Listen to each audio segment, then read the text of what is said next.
Mans draugs Valdiņš hipotekāro kredītu paņēmis un savu māju būvēt bija sācis treknajos gados.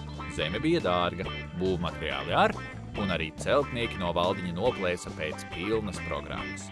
Tad nauda izsīka, bet māja līdz galam vēl pabeigta nebija. Un tā nu Valdiņš atlicināja pa latiņam un palēnām turpināja pabeigt darbus paša spēkiem. Aizvadīto ziemu Valdiņš pārlaida ar sievu un bērniem dzīvodams vienā istabā, kur piekurināja ar elektrisko sildītāju. Taču arī ziemas laikā Valdiņš turpināja iekrāt naudiņu, lai vasarā turpinātu sīkos darbus. Uz veikalu iepirkties viņš devās ar sarakstu kabatā un citus niekus, lai cik tie spoži būtu, nepirka. Pirms gada Valdiņš bija taujājis siltumfirmai Tāmi par krāsni, lai gaidāmo ziemu pārlaistu civilizētu. Krāsniņa bija veicamo pirkumu galvgalī, un, kā vai zinies, jaunā Tāme bija par 500 latiem zemāka.